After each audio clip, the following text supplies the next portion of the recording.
Hello and welcome to Bludgeon TV. We are watching a best of 3 series tonight. This is a tiebreaker match for Division C, and you're watching the Nexus gaming series, of course.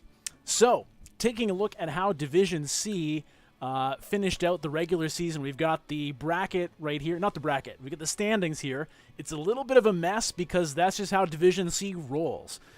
So a lot of teams were all clustered around the same point towards the end of the season, and so there's a lot of tiebreaker scenarios going on. If we take a quick look here, we can see that we had 3 teams tied in points at 15, all for Waifu, Duratan's Couch, and Reborn Knights Black. Now, due to a lot of kind of tiebreaker rules and regulations, no tiebreaker matches were required for those teams. So I scribbled over their rankings with the true numbers. So Reborn Knights Black will be the 2nd place seed. Duratan's Couch is the 3rd place seed, and All for Waifu is 4th. Late game, though, solidly, singularly in 5th. So tonight's match is going to determine the 6th and 7th place seeds.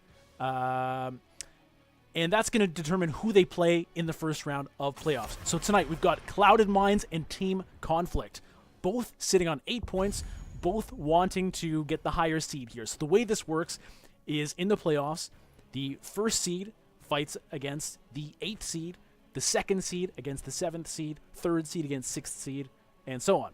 So the winner of tonight's match will take on Duratan's Couch in the first round of the playoffs. The loser of tonight's match will take on Reborn Knights Black in the first round of playoffs.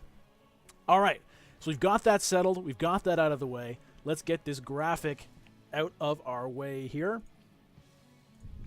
Boom. All right, so let's talk about the map pick here. Team Conflict was determined to have first map ban and pick in this match for Game 1. So they banned out Warhead Junction. Clouded Minds followed up by banning Braxis Holdout, and the map selected for this map number 1 is Towers of Doom. All right, so we don't know which map will be selected for the following games. That will be determined later. So the loser of game number 1 will have the choice of either selecting the map or having first hero pick in Game 2. All right, so no further ado, here we are. And I see there's a lot of people hanging out in chat tonight, a lot of people excited about this tiebreaker. I'm happy to have you here. I hope you have a good time. Let me know what you think as this goes on. I see a lot of hashtag Go Team Conflict. I've got hashtag Go Clouded Minds. I've got hashtag Go Sportsmanship. That's always a nice thing to root for, I suppose. Reminder to all of our viewers, this is a 2-minute delay, so forgive me for taking a while to respond to what you have in chat. All right, so let's talk about where we are. Towers of Doom, map number 1. Very exciting, very thematically appropriate heading into Halloween. You may hear me pronouncing Doom kind of like this. Towers of Doom. That's just how I roll. All right, Garrosh is the first ban coming out of Team Conflict here. Not totally shocking. Garrosh is just a devastating hero. Solo queue, Hero League, NGS, Division A, Division C, it doesn't matter. If that guy can land a groundbreaker on your team, even like 10% of the time, it can totally screw you over. So he's out of the way. Dahaka also gone. Dahaka is someone I haven't seen as high in the priority as I'm used to recently. But he's just such a great hero, super mobile, super useful for split pushing, split soaking strategies, so he's gone. And interestingly, we get the first pick, Brightwing and ETC for Team Conflict. Now, I say interesting because both of these heroes have the ability to have global presence in the game. Brightwing can just kind of teleport onto her teammates whenever they need her. ETC, if he so chooses, can take stage dive to just land on somebody's head from anywhere across the map. Now, he might not take that. He might decide to go for the Mosh Pit, which is a fantastic team fight ability, but that option is there, which is interesting, in light of the Dahaka ban in particular. All right. Over on Clouded Minds, we've got Muradin, Ana, and Malthael. Ana is starting to show up more now that players have started to get a feel for how she works and players have learned how to use her. she can be extremely devastating, especially with that grenade, which reduces all healing effects. If you land that at the right time, you can completely ruin a team fight, particularly against characters like Rhaegar, just as they're trying to land ancestral healing. So we'll see how that works out here. Muradin, very strong frontline, tank, disruptor, and so on. And Malthael, very strong solo laner, great team fight, disaster creator. So we'll see how the rest of the team comps shake out. Excuse me for just 1 second. All right. Hi Berta says Duratan's couch is the comfiest couch in the league. Interesting. It's high praise for such a couch. I wonder how many couches are in the league and how many of them have been tested for their comfort. Big Eggroll 1855 says we moisturize our couch. So maybe that's why it's so comfy. Although, to be honest, I don't think I want to sit on a moist couch. That's not one of the qualities I'm looking for when I think of couch. If I'm listing off couch adjectives, I want comfy, I want soft, maybe luxurious if I'm stretching things, but moist? No. Damp? No. Not interested. Captain Wedge says it's the only thing we moisturize. Again, I think you guys have this wrong. I don't think you understand how couches are supposed to be looked after. But hey, to each their own. If you like sitting on a moistened couch, if that's what you're into, hey, go for it, man. All right. Uther banned out and Vala banned out. So, Team Conflict banning out of support. They already have selected one. I'm not sure if they'll end up with another, and they do. They end up with Stukov as their second support. So, nice combination there, Brightwing and Stukov. Both have pretty decent AoE healing. Stukov also adds Burst with the Bio Kill Switch activation. And that's going to be, that's a pretty interesting support combo because they both also can do kind of team fight resets if they want, anti-engage. So, for example, Brightwing with Emerald Winds can just blow people away. Stukov, if he decides to go for Flailing Swipe, can also push people away. So looking at kind of an anti-dive composition here, potentially, from Team Conflict.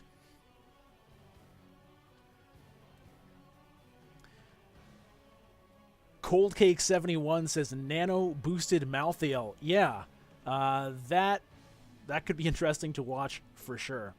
The Vala banned out. You know, again, not too interested in talking about that really. We got a gray main already, so it's going to be probably one more ranged DPS coming in for Team Conflict. But you never know. We've seen, you know, triple tank comps and stuff. So who knows what's going to happen here? Kel'Thuzad and Lucio. All right, so we have kind of a murder comp over on the side of Clouded Minds. Kel'Thuzad is someone who can really wipe people out pretty quickly. And the Lucio is interesting. It combines with the Ana. Ana is kind of sketchy as a solo support, and Lucio can be as well. So put them together, and they can kind of shore up each other's weaknesses a little bit. So I'm looking at the Lucio movement speed boost and who's going to gain the most from that. I suppose it will help Malthael maybe get in and out of the action a little bit. It'll help Muradin get in there, but I don't know. Usually Lucio works really well with, say, an Arthas, who you can combine this sort of AoE speed buff and debuff effects on top of each other. Still, we'll see how that goes. Looking for the last pick here for Team Conflict. Captain Wedge says we run a monopoly on the NGS couches. So maybe there is only the one couch, and that's why it is, in fact, the most comfortable, because it also then would be the least comfortable. Anubarak coming in for Team Conflict. So, wow, they're really putting a lot of trust in their Grey Main player to deal the damage here. You got ETC, doesn't do that much damage. Anubarak doesn't do that much damage. Brightwing, Stukov, also don't do that much damage. Now, Stukov, granted, if you get into melee range, he can slap people around, but they really are putting a lot of eggs in the Grey Main basket, so it's going to be very interesting to see how that all works out. All right, now that we see the draft in chat, let me know who's going to take this. Is it going to be Team Conflict with the Grey Main comp, or will it be Clouded Minds with a bit more of a diversified composition, Malthael and Kel'Thuzad? the team of otherworldly murderers.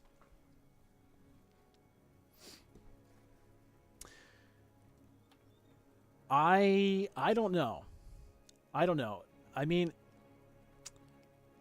Malthael's going to want to dive into people, but there's a lot of ways to deal with that. ETC alone can disrupt divers pretty well, and Nubarak can as well. Again, the Brightwing and Stukov.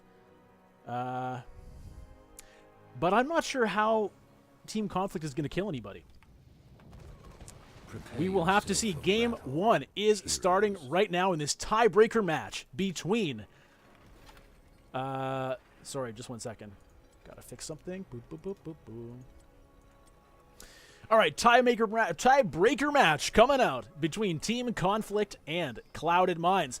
Over on Team Conflict, we have Snarky Tiger playing a Nubarak, Giant Dwarf on the Tiny Fairy Brightwing, Takinami on Stukov, Quantica playing ETC, and Michaelan on the all-important Grey Mane for this comp. Over on the side of Clouded Minds, we've got Star Knight playing Muradin, Tigerfish on Malthael, Trilena freezing people up with that spacey Kel'Thuzad, Swing on the Ana, and the Great Hari on Lucio. Welcome everybody to the match as this thing is starting out. What's going on? We've got kind of an interesting split. 3 members from Team Conflict heading bottom, Brightwing heading top. They're going for a very quick split, trying to get a bit of an advantage as far as the XP soak goes. But we see a quick rotation from Clouded Minds to catch up with that. They got a little bit of damage onto the structures, soaked out about half of the ammunition there. Nothing super serious.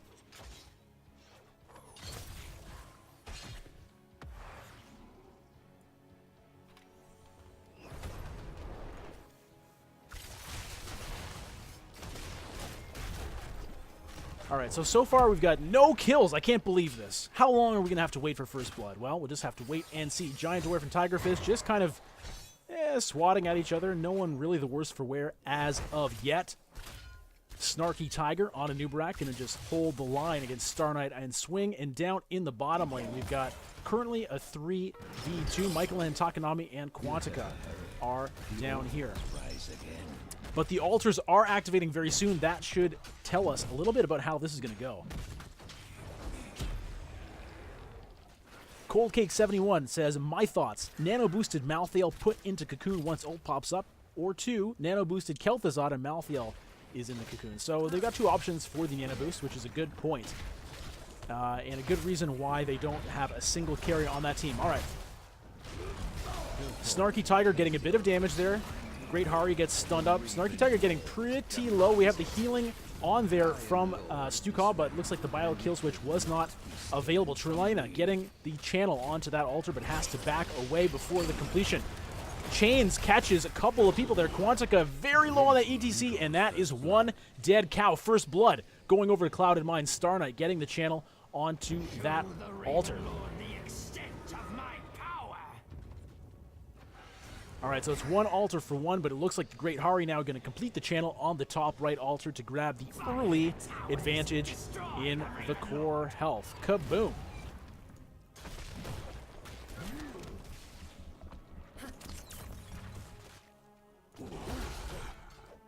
Michaelan going to grab up some Pumpkinhead men over there.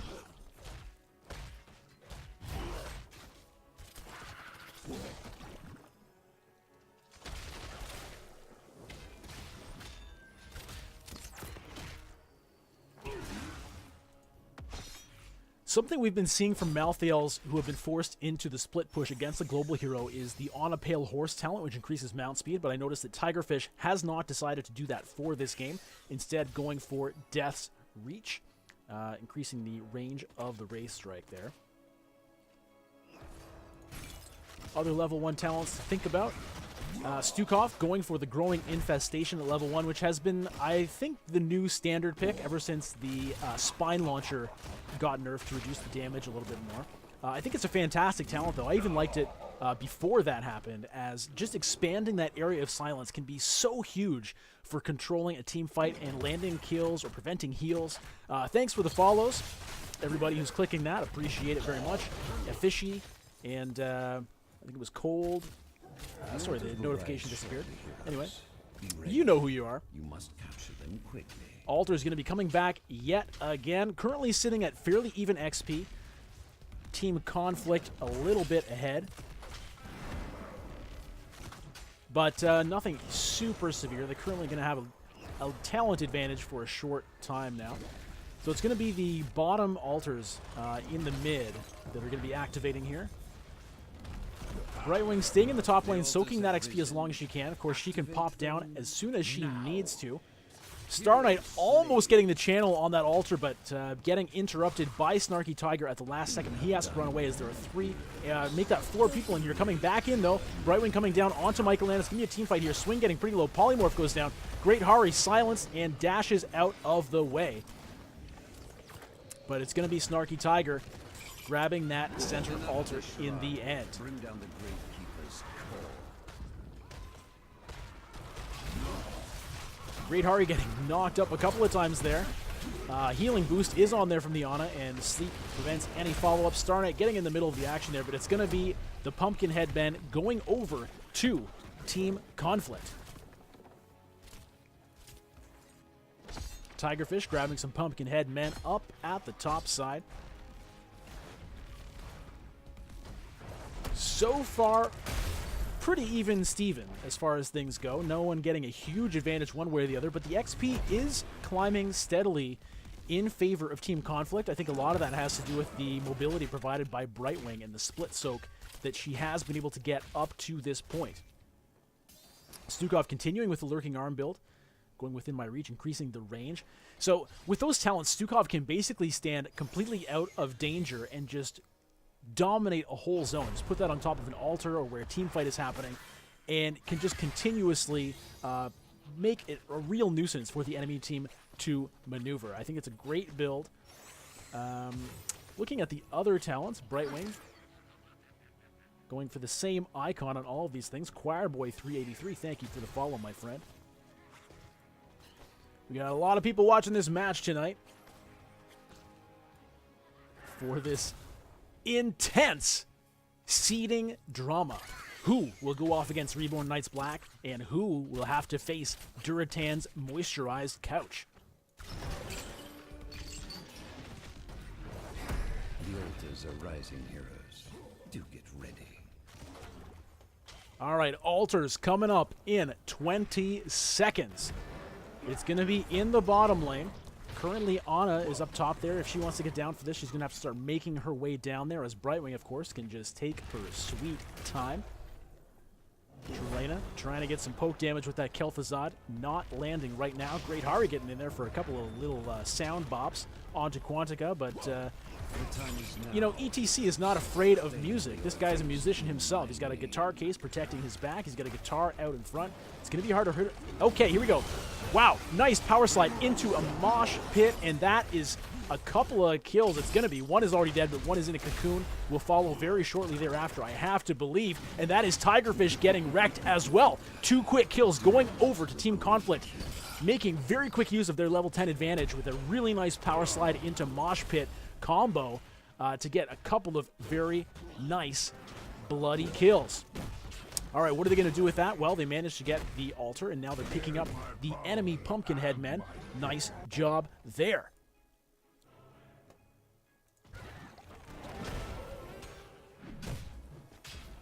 A Fishy luxuriating in the fame achieved by getting mentioned on stream as a result of that follow. See, that's what you get when you click that button. You get attention, you get a time in the spotlight. You know, go looking for an agent after this. You never know. Your profile has been raised. Speaking of things that have been raised, how about the topic of these team compositions here? So far, that first team fight, that was a really nice job by Quantica getting that engaged. Tigerfish is going to get in a bit of trouble here. Gets also the power slide onto Trelena in the back end. Silenced is the Malthael. Tormented Souls is rolling, and Tigerfish is going to be able to walk away. It was looking pretty grim. Michaela trying to get in there, but a nice chains gets him out, but Go for the Throat is activated, and that is a kill, followed by yet another. Takanami, Quantica, and Michaelan getting a nice team-up kill there in the bottom lane. So the faith that they have placed in this Greymane seems to not be misplaced. Michaelan seeing an opportunity and not being at all afraid to dive deep for those kills. Stripping up to the mid lane, Snarky Tiger gets a couple of kills. Oh boy, Star Knight might die before this Cocoon comes up. No, hops over the wall. Ana walks through that silence back into base, so that Cocoon really came to nothing there, but they are going to get some nice damage onto these structures. Brightwing coming back from base. Currently in no rush to get here. Looks like Team Conflict should be able to walk out of this no problem as they decide to disengage. They do take out a lot of the front defenses for that bell tower. Greymane now just completing that cocktail quest. Lay claim to the altars. Trilena getting halfway through the channel onto that altar. Looks like it will complete, so that's an altar going over to Clouded Mines. And an altar going over to Team Conflict. So 1-for-1 trade there on those altars. Gravekeeper. You're losing your touch, Ravenlord. But the lead currently quite in favor of Team Conflict. 29 core health to 19 core health. Level 14 to level 12. Just about 2 levels ahead. Currently 1 talent ahead as well.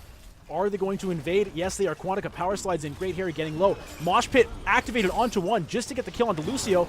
Michaelan is able to finish it off with that go for the throat. He's going deep for Trilena now. Both DPS threats at least pushed out of the fight. These guys on Clouded Mines are getting zoned out of their safety area. Tigerfish now about to die as well. That's 3 kills for Team Conflict. Clouded Mines dropping one by one. Trilena only able to escape just by walking across that death zone, perhaps trying to bait Michaelan into following, who I gotta believe was thinking about it, but decided against it, I'm sure, for the better. Things keep on rolling in favor of Team Conflict. What can Clouded Mines do to deal with this situation? Brightwing solo laning up top, wiping out some structures of her own. As the 3-man team here, Michaelan, Quantica, and Takanami have been roaming together as a 3 for most of this game, and they're just going to keep pressuring Clouded Mines, getting them away from this bell tower, stopping them from retaking it.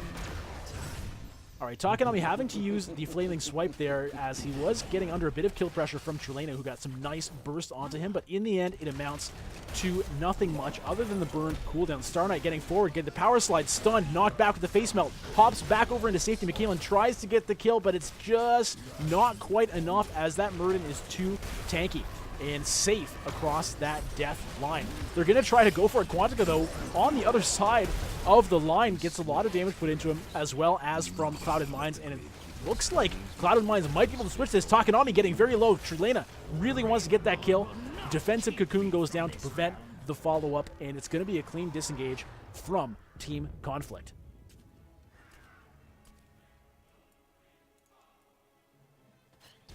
And we see this continued theme of Giant Dwarf just hanging around in this top lane, getting the solo soak, getting the solo pressure onto this bell tower. She decides to go down bottom, though, because what is happening? Well, there's an active altar. Nice chains goes down onto 2. Quantica getting low on that ETC, having to bail out the back. Takanami, Giant Dwarf, a bit zoned out from the team. Great Hari pretty low, but Giant Dwarf might get stuck. No, just kind of flies around. Nobody going to go down here. Swing going to try to get the channel. Giant Dwarf activating the Emerald Winds in kind of a strange place. Power Slide activated onto Trilena, and Kel'Thuzad dies.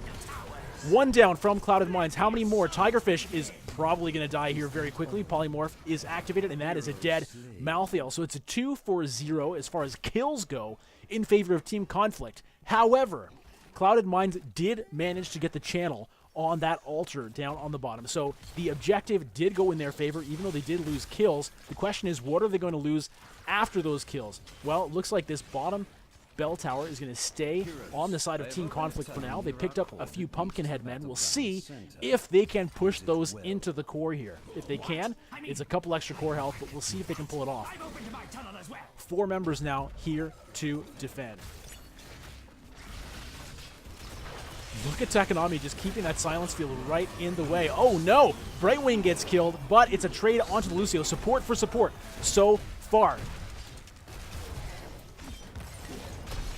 Quantica getting pretty low here. Tigerfish wants to get some kills, but not going to be able to do it, and that's going to be a disengage. 1-for-1 only, but in the meantime, Clouded Minds is having a hard time just leaving their base here. Map control strongly on the side of Team Conflict. The map is overwhelmingly blue at the moment.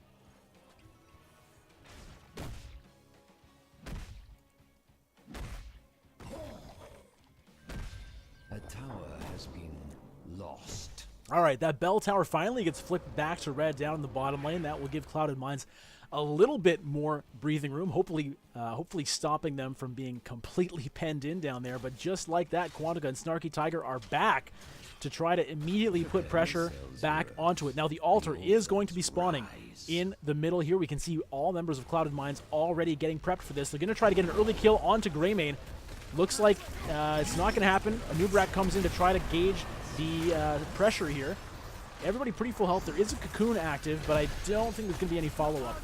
And nope, nothing really going to happen as far as the team fight goes, but the altar is going to be coming up in just a few seconds. All 5 members of both teams here. All 5 members of both teams full health at the moment. A lot of heroics are not available, though. Malthael does not have Tormented Souls. Lucio does not have Sound Barrier. Anubarak does not have Cocoon. Mosh Pit is also down. Emerald Winds is also down. So these guys are just kind of firing basic abilities at each other, and that is why we're not seeing any kills right now. Just a lot of poke.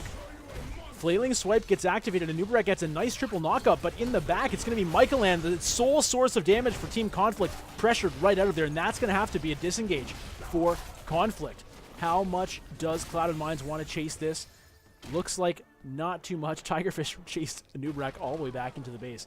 All right, nice turn of fortune here for Clouded Minds. They're going to get another altar to even things up a little bit.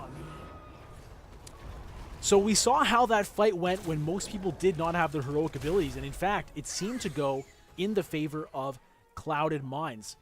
With all this really important CC not available, Cocoon, Mosh Pit, Emerald Winds, they just were not able to set things up for the Greymane to be able to get the kills, and in fact, it was Greymane who got pressured extremely early and pushed out of that fight, which led to the territorial victory for Clouded Minds.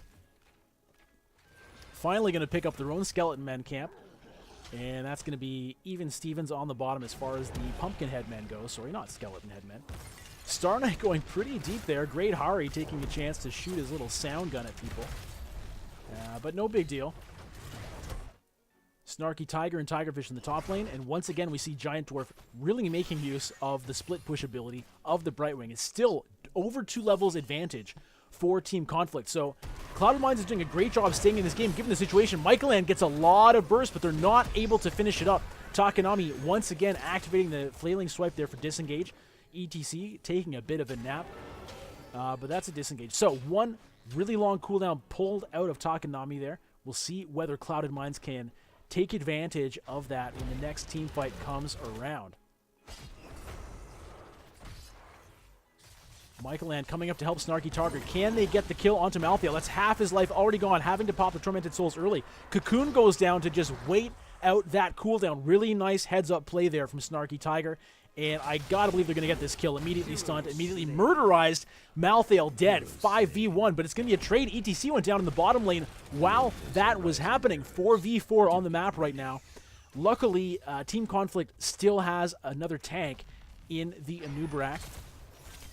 But Clouded Minds now down to just the Kel'Thuzad for major sources of DPS. Looks like Team Conflict going to take the opportunity to push the top lane. They're going to give up that bottom altar by the looks of things. Great Dwarf is just standing down here soaking XP as far as I can tell. But I'm not really sure what Giant Dwarf is up to here. Just kind of, I don't know, wasting people's time. We'll see if they can get a kill onto the Brightwing. Looks like probably not. Yes, heroes, activate the towers. But that altar did go to Clouded Minds, so they are slowly but surely evening up the core health here. Level 20, though, has been achieved by Team Conflict. Taking a look at it, we've got Bolt of the Storm for ETC, Rewind for Anubarak, Bio Explosion Switch for Stukov, and we've got continuous wins for Brightwing, and Greymane still holding on to it. Not sure yet which way to go. We've got some posturing around this boss up in the top lane. Somebody asked for stats. Take a look at the stats right now. IJ Solar. There they are. What do you think of that? Tower has fallen. Taking a look at it, Greymane has a ton of hero damage over on the side of Team Conflict, and a really even split between Malthael and Kel'Thuzad over on Clouded Mines.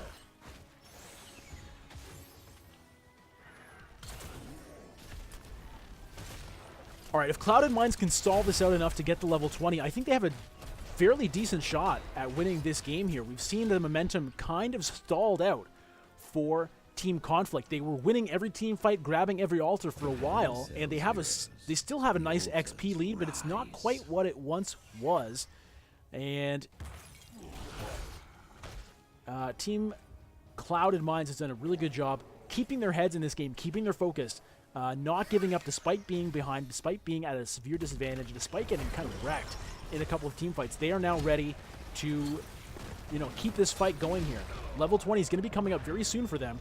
The trouble is we've got 2 altars spawning right now, and they're not going to hit 20 in time for that. All heroics available for all members of both teams. Tigerfish trying to get a nice channel onto this. We'll see if they can disrupt Michaelan, but no. Cocktail interrupts it. ETC gets a 3-man mosh pit. Oh, look at this. This is going to be a slaughter. Or is it?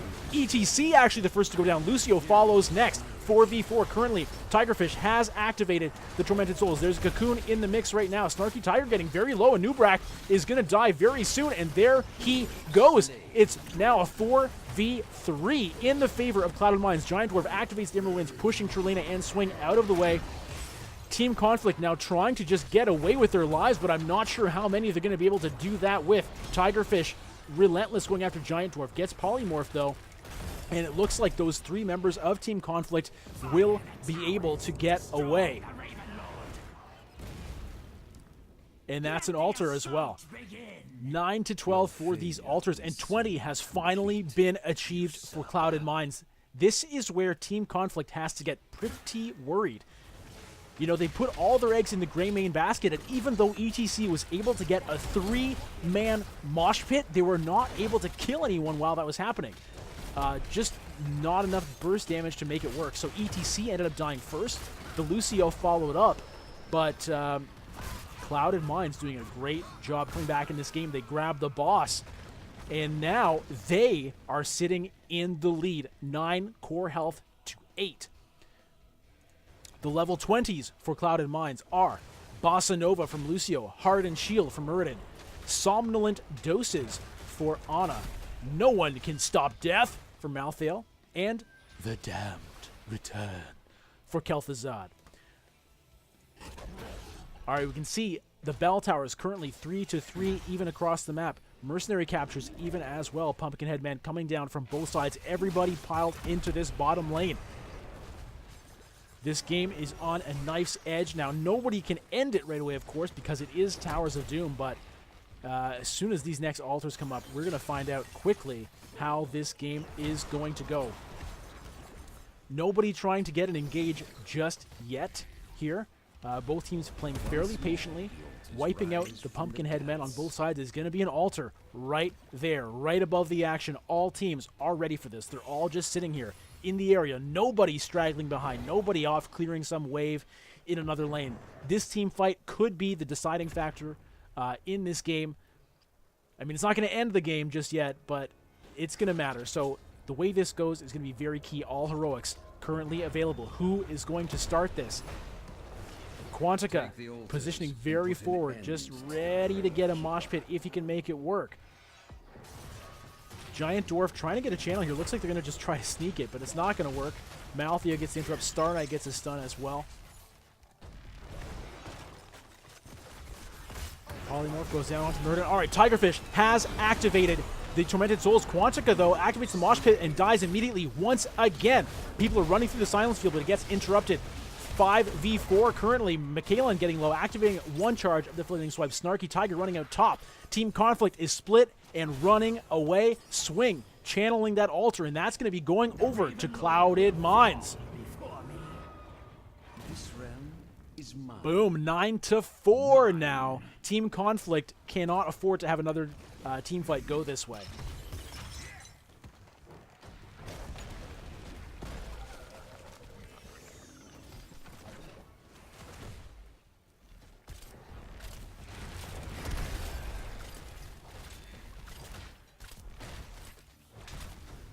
Pumpkinhead men being stolen by Clouded Minds, ready to get some push onto this bottom bell tower. Clouded Minds has yet to flip an enemy battle tower in their favor this whole game, but it may not matter. They may get one here. We'll see how far they can push this. Sound Barrier's activated. They want to get something done, but it looks like it's just going to be used to push and force that bell tower flip, which is pretty key because that means if they get an altar, it's game over as it currently sits right now. Team Conflict is going to have to really get things together here if they want to win this game.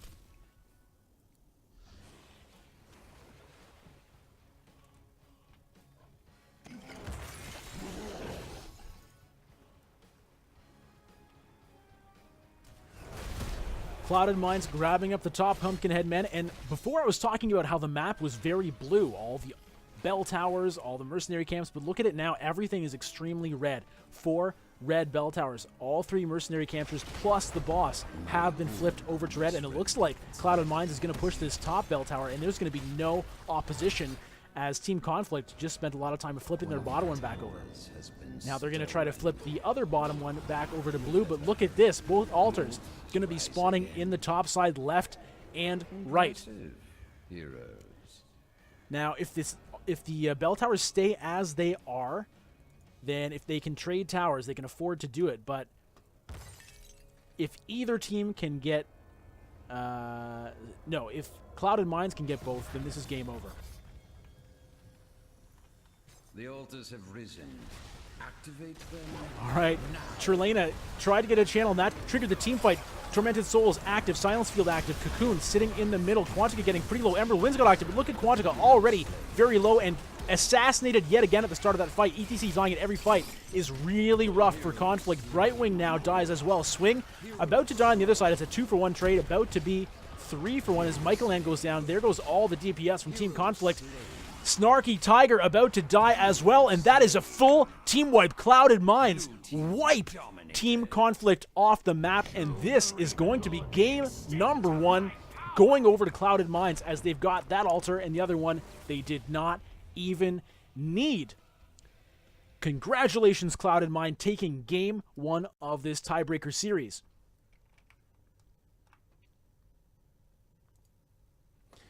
All right, that was a really exciting matchup. We saw a Team Conflict in control for the first section of that game, bullying Clouded Minds around, winning team fights, winning the altar phases. But as time got later on, suddenly the mosh pit was not enough to get the kills. The ETC was not durable enough to take the focus fire coming at him from the targets over on Clouded Minds. So even though a 2 or 3 man mosh pit is there, if you don't get the right targets, it may not work. Obviously, the DPS targets were not stuck in there. They were able to just wail on ETC, kill him in team fight after team fight first. I think that was 3 team fights in a row.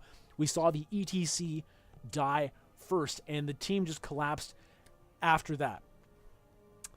So, we're going to be going over to game number 2. I have to discuss with Team Conflict now whether they want to take the map pick for game 2 or whether they want hero pick. So we're going to take a little break in the stream, and we'll be right back with game number 2 in just a few moments. Don't touch that dial.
Dragonshire. Hello and welcome back to the Nexus Gaming Series Division C. I am Bludgeon, coming to you with Game 2 of this tiebreaker series between Team Conflict and Clouded Minds. In case you missed Game 1, just a quick reminder of what's going on here to catch you up with the stakes of this game. Team Conflict and Clouded Minds are fighting for their seed heading into playoff. They are currently tied in 6th, 7th place. So, the winner of this match will grab the 6th seed, and the loser will be the 7th seed. Whoever wins this match will fight against Duratan's Couch in the first round of the playoffs, and whoever loses this match will fight against Reborn Knights Black in the first round of playoffs. Now, this is a best of 3. Team Conflict, although they were really looking good in the first half of game number 1, ended up starting to lose the team fights as time went on, as Kel'Thuzad started to power up, and the damage just was not there for Conflict to get any kills at the start of the team fights, despite some really nice mosh pits from ETC. So, Clouded Minds is sitting 1 game away from clinching their 6th place seed, but Conflict can tie it up and push us to a game 3. We'll see how that goes. So, because Team Conflict lost game number 1, they had the option for game 2. Either they could choose the map, or they could have first hero pick. Conflict opted for the map pick, and they are taking us to Dragonshire for game number 2.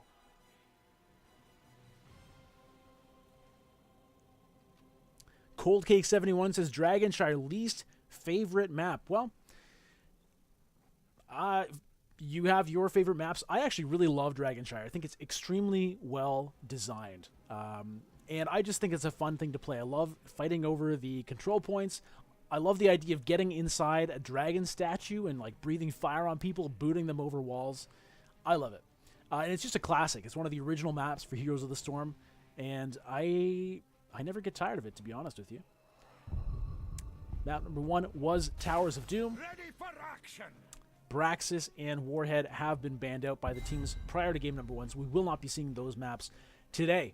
Garrosh being banned out first by Team Conflict yet again. That was the same first ban they used in game number 1. Dahaka first ban from Clouded Minds, also their same first ban for game number 1. And the Muradin first pick for Clouded Minds is the same thing again. So far the draft has not changed between game 1 and 2, despite being on a different map. So I'm curious to see what Team Conflict is going to do. Obviously, Clouded Minds, they were quite happy with how things went with the previous draft. So in their minds, in their Clouded Minds, perhaps, if it ain't broke, don't fix it. But for Team Conflict, they so far, okay, they're going for the ETC again, but switching things up to a Tassadar. So last time they went Brightwing. For their first pick, they went ETC Brightwing. This time they're going ETC Tassadar. So a similar start, ETC plus support, but it's a different support, which indicates a different team comp more than likely coming out. Tassadar can definitely enable some types of compositions that Brightwing cannot. So I'll be interested to see what Clouded Minds does here in response to what they think Team Conflict might be doing.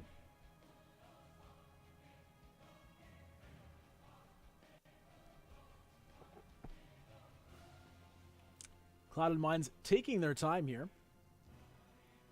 discussing all their options, making sure they take the right picks for this world-breaking matchup.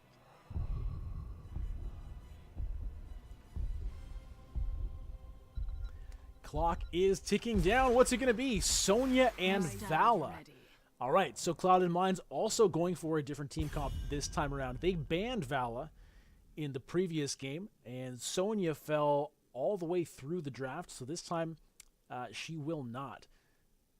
So we already are seeing a pretty interesting comp coming out. Sonya, obviously someone who can get in that front line, just get in the face of the enemy team, be extremely annoying. And Vala, just great DPS hero.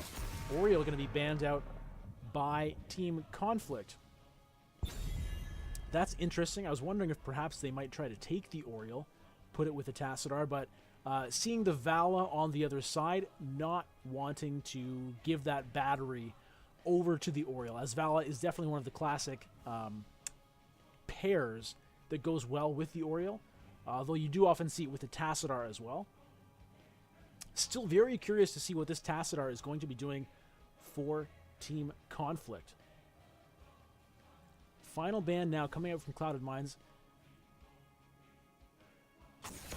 And it's going to be a Tracer ban. Interesting.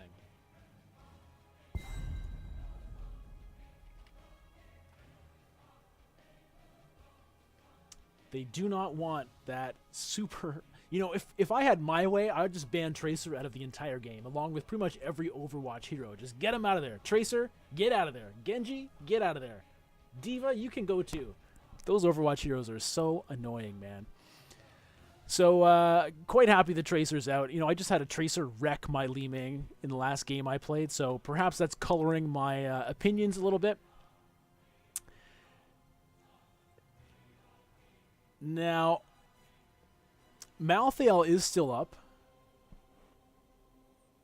The only reason I say that is for some reason I have this funny tickle in my mind that Cho'Gall might show up for Team Conflict here. I don't know why I think that, especially since the Oriole is gone. But it's going to be Greymane and Brightwing. Okay, so Team Conflict says, you know what? We're happy with our team comp from last game. We just need to tweak it. ETC, Greymane, and Brightwing, all three of those members were played by Team Conflict in the last game. The only difference so far is Tassadar instead of the Stukov, which is interesting. I felt like the Stukov did a pretty good job last game, but switching things up with the Tassadar. The last pick also, of course, could change things up. Last time it was an Anubarak that completed their composition with the double tank. We'll see if they decide to do that again, or if they instead go for a second DPS threat as the Greymane, although got a lot of really nice go for the throat kills early, just wasn't able to do it once the game went past a certain point.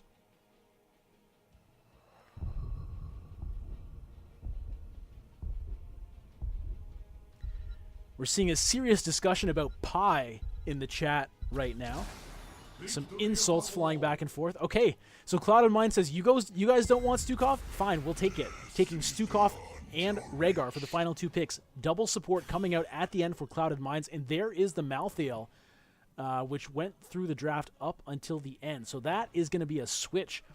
Both teams grabbing one hero, the previous team, from the other team, which was used in the previous game. Stukov switching sides from Conflict to Clouded Minds, and Malthael switching from Clouded Minds to Team Conflict. So that changes things quite significantly for Conflict, having a Greymane and a Malthael in there to deal damage. But Clouded Minds looks pretty solid. They've got a really tough front line with the Muradin and the Sonya, and a very strong support system with the Stukov and Rhaegar. Now, most of their damage is going to be coming out of the Vala, so a lot of trust going into Trulena here. But Tigerfish can also deal some pretty serious deeps as well, and even Rhaegar can do it decently well. So, game number 2 is about to begin. Heroes, prepare for combat. So, game number 2 starting now between Clouded Minds and Team Conflict. Over on the side of Clouded Minds, we've got Star Knight playing Muradin for the second game in a row. Tigerfish is going to be on Sonya. Swing stealing the Stukov away, and Greit Hari going to be on Rhaegar, and Trulena in the key role of Vala for this game. Over on the side of Team Conflict, we've got Quantica on ETC again. Takanami switching over to the Brightwing. Giant Dwarf, this game going to be on Tassadar. Michaelan picking up Greymane for the second game in a row, and Snarky Tiger going to switch over to the Malthael. And game number 2 is on. We are on Dragonshire.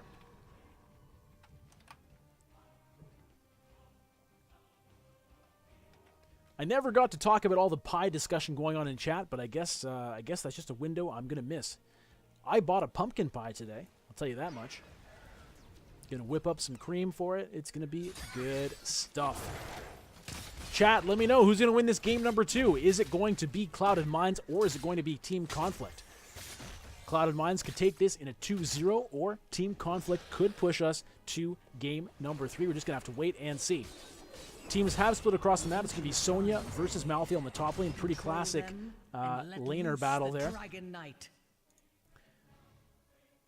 We'll see how Takanami does on the Brightwing this game, switching over from the Stukov. And 3v4 currently in the bottom lane, so that's going to be a slight XP soak advantage for Team Conflict. They did a good job last game, keeping ahead in XP, making use of that Brightwing split soak. We'll see if they can do it again in game number 2. Swing, using that lurking arm for farm. Activate Why the not? Shrines, and the dragon's power is yours. Shrines are active. Snarky Tiger did a pretty good job beating down Tigerfish there.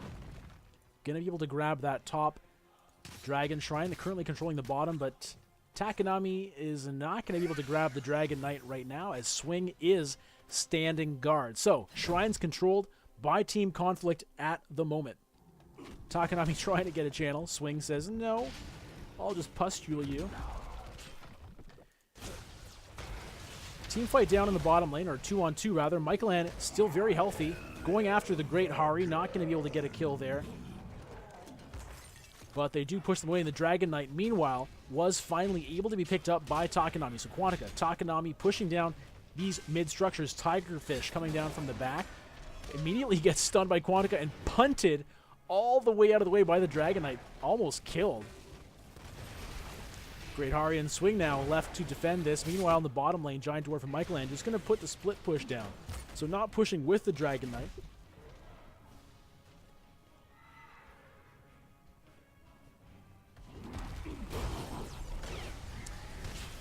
Dragon Knight's still alive here. They haven't gotten a whole lot with it just yet. Another punt goes down onto Star Knight, and that's going to be a tower going down. Great Hari getting very low, managing to just get out the back, though. Chain Heal keeps the team alive. They're going to go for the Mana Well now. Always nice to get those Mana Wells. Yet another punt, and decent mileage out of that first Dragon Knight, honestly. You can never get a whole lot with them, but they at least cleared out the entire front wall of that fort, as well as getting rid of, wait a minute. I guess they did not get the Mana Well after all. No big deal. RK the Pie Maker loved my faded TV transition. I'm glad you liked that. I was hoping that would work out well.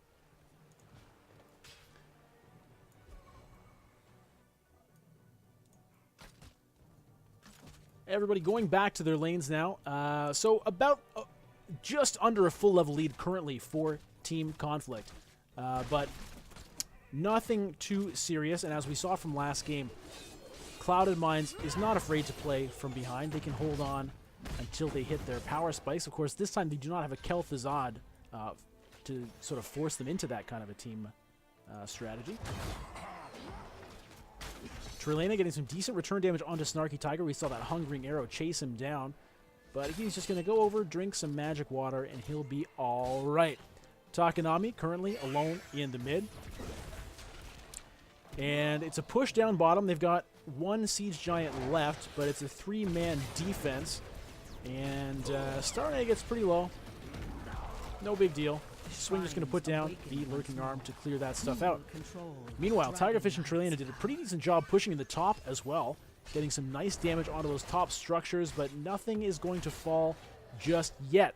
Altars or shrines, whatever the hell. They're always a different name in this game. Anyway, they're going to be coming up back pretty soon, so team fights should be not too far away.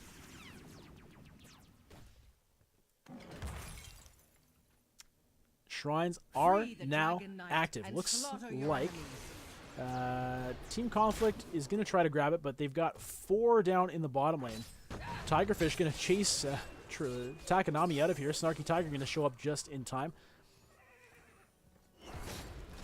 Currently, bottom lane is controlled by Clouded Minds, but it's going to be top controlled by Team Conflict as Tigerfish gets pushed out of there by Snarky Tiger and Takanami.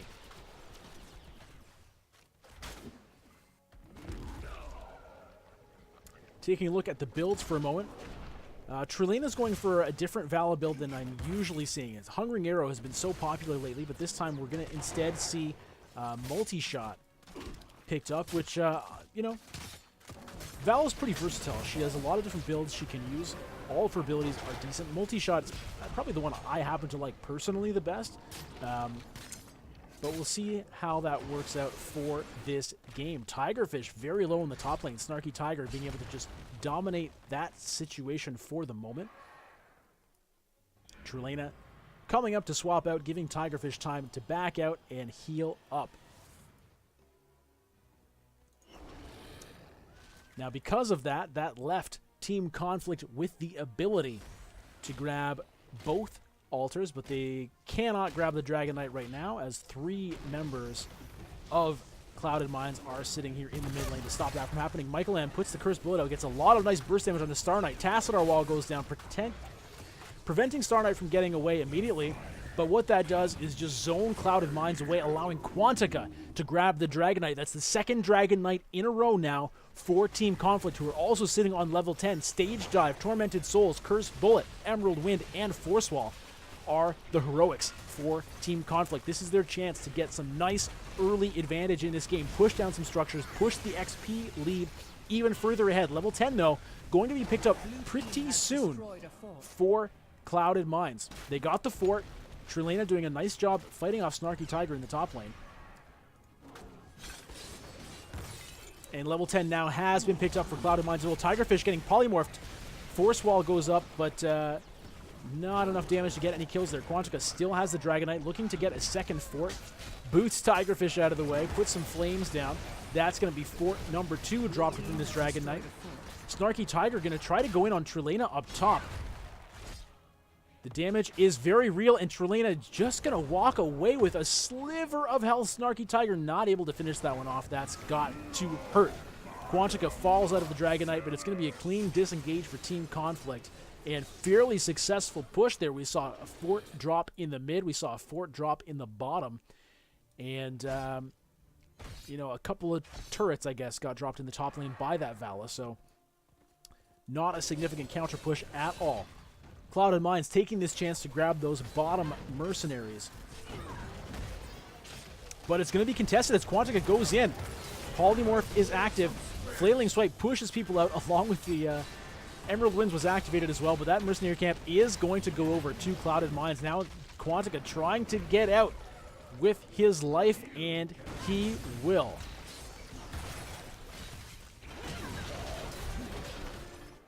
Snarky Tiger grabbing the top bruiser camp while this is going on, as Vala just keeps pushing in that top lane. So still about a 1-level lead for Team Conflict at the moment, but this game is very evenly balanced. We heard the Cursed Bullet go there. Looks like Great Hari got hit by it. Immediate polymorph onto Tigerfish, preventing the whirlwind damage. Nicely played there. Vala's going to get the wall, and probably going to be able to clean out these mercenary camps before they do too much. Deciding to back off instead as Tigerfish and Star Knight grab the bottom siege camp for themselves. Soon the shrines shall awaken, heroes. Quantica trying to get the power slide onto Trulena, who just vaults out of the way, and that's not going to happen. Had it landed, that could have been a kill, but Trulena doing a nice job getting out of the way there. Multi-shot's going to help clearing out this wave, but it's a little bit slow, so they might be able to get at least that top tower there. The dragon awaits, heroes. Maybe not. Free Currently, him though, and pressure is destroy on. the enemy. Snarky Tiger going to grab the top shrine. Bottom shrine going to be grabbed by the teammates as well, but unfortunately not able to grab the dragon, as Tigerfish is there in the top shrine. As quickly as it was taken, is lost.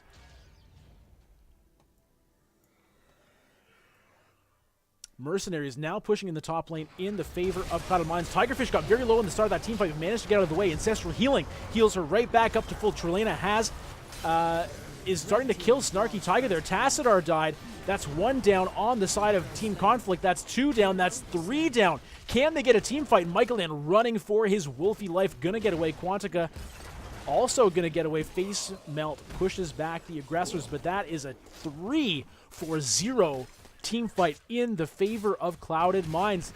Game 2 starting to feel a lot like game number 1. Murden grabbing that bottom shrine, and people are ready. Great Hari looks like he's going to be the one to get into this Dragon Knight. And shaboom, there it is. We've got a Dragon Knight coming out now for Clouded Minds. How much can they get with the third Dragon Knight of the game, I believe. Each one progressively stronger. Going to be a lot easier to get things done here. Tassadar shields up the mana well, causing a couple of extra hits to be required, but no big deal there. Great Hari boots. Quantico way over onto the opposite bridge there. Really nicely done there. Force Wall gets up. Polymorph goes down onto Tigerfish, and that's going to be a kill. Team Conflict coming back here, getting a kill onto Sonya. Snarky Tiger gets booted all over the place, but he says, that's fine, I'll just put some damage onto Swing. Force Wall coming out yet again. This Tassadar pick might be the key to Team Conflict's victory here if they can keep this up. Dragon Knight just having to run away, and that's going to be really not a lot gotten out of that Dragon Knight at all, not even a fort. Team Conflict coming back. Force Wall is going to get another kill, perhaps. Great Hari running away. Oh, just going to get away. Sorry, Great Hari. All right. Well done by Team Conflict. They are back in this game. Just a very slight level lead. XP lead, rather. Levels are even. Taking a look at the stats right now. Greymane leading the hero damage charts. Fairly even split over on the side of Clouded Minds between Vala and Sonya, as perhaps is to be expected. Brightwing, not quite up to the healing numbers put out by Stukov right now, but it's going to be an invade onto this mercenary camp, and Star Knight and Tigerfish are very low right off the bat. Snarky Tiger right in the middle of the action there, but no one has died just yet. A lot of cooldowns are burned. Most heroics are gone now. Nice Vala stun goes over the rest of the team, but Star Knight's very low. Swing is very low. The Sonya was taken out. Quantica activating stage dive to just kind of land in the middle of nowhere there. That was a little bit strange, but in the end it is a 1-0, and the mercenaries steal.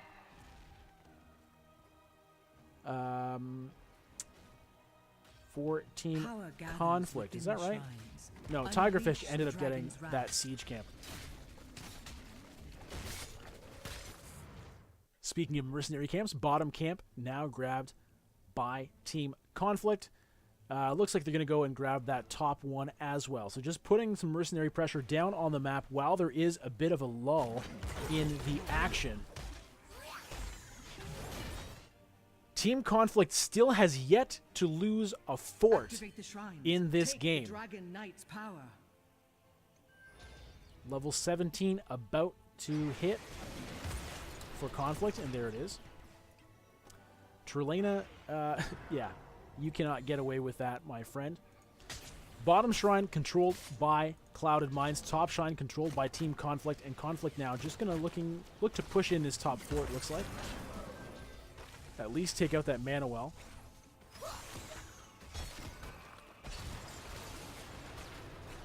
Mercenary camp versus mercenary camp here. It's a 5v2 in the top lane right now. Curse Bullet lands onto Tigerfish, and it looks like they're going to go for this. Trelena activates the stun, goes down yet again. Tigerfish gets the Ancestral Healing just in the nick of time, and Snarky Tiger just gets bursted down. Sonya getting the kill credit there. 5v4 right now. Force Wall having to be used to try to get a disengage. Quantica trying to push people back with the face melt, but Clouded Minds is not done yet. They want to chase this down. They want more kills. Star Knight in the front lines gets polymorphed. Quantica desperately trying to get away, manages to power slide through the team, and it looks like Team Conflict is going to get out of that with just losing the Malthael, but that's going to allow Clouded Minds to grab the top altar. Top shrine, rather, and they're going to be able to get this Dragon Knight probably. We'll see how long Team Conflict can stall them out. Flaming Swipe activated by Swing. Quantica, though, getting extremely low, managing to get away there, but that's going to allow the Great Hari to grab that Dragon Knight. Dragon Knight plus 5 members chasing down the mid. They did not manage to get this fort last time, but they want to make sure it happens this time around. Force Wall disrupting the team a little bit. That's the fort secured for Clouded Minds. Team Conflict chasing now, looking to see if they can get a pick. Not gonna happen. Dragon Knight still sitting at about 66% health. Now rotating to the bottom. They're gonna get this fort wall at least, probably the fort as well. Sonya and Malthael squaring off in the top lane. Sonya might be able to get that fort by herself.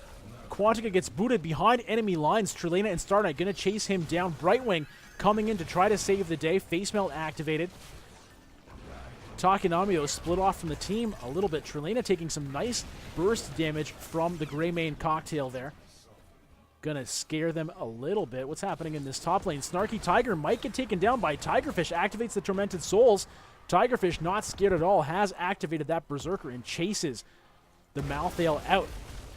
Great Hari getting fairly low on the Dragon right now. Curse Bullet hits Star Knight. A lot of Murden's health gone and followed up with the ETC. Trelena extremely low as well. Dragon Knight finally gone, but that is the bottom fort picked up by Clouded Minds. So just like that, this game has been evened up significantly. Team Conflict trying to get some kind of a pick in the bottom lane, but it's not really working out. Star Knight says, you know what? Why don't we go for it? Trelena very far forward with that Vala, a little bit low health.